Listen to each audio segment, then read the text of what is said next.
कराची में हर 10 शादियों में 3 की तलाकें हो जाती हैं शुरू के 4 सालों में। उसकी वजूहात क्या है? आप लोगों ने इस्तिखारा भी करवाया था, मराकबा भी करवाया था, पीर मुरीद के पास भी गए थे, लेकिन उसके बावजूद तलाक हो गई। वजूहात यह है कि पहले जब उस लड़के का रिश्ता आया था तो बताया जो गया था, उसका इंट्रोडक्शन वो ये था कि लड़के के पास गाड़ी है, घर है, अच्छा कमाता है, और ये जान के आपने अपनी मासूम बहन की बेटी की शादी उससे कर दी थी।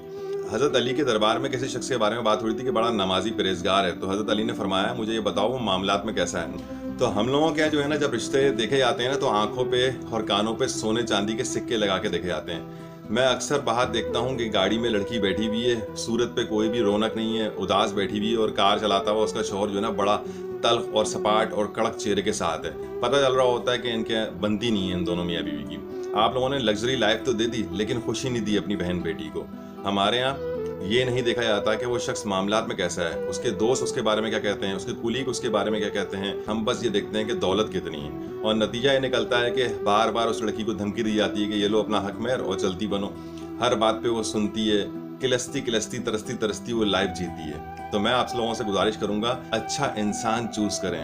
अच्छा इंसान मिलना मुश्किल होता है। अच्छा इंसान जो है वो आगे चल के अमीर भी हो जाएगा, जिंदगी भर साथ भी देगा, हमदर्द भी होगा, लेकिन सिर्फ अमीर इंसान देखना ये बिल्कुल गलत है। वीडियो समझ में आई हो तो like and subscribe. Thank you.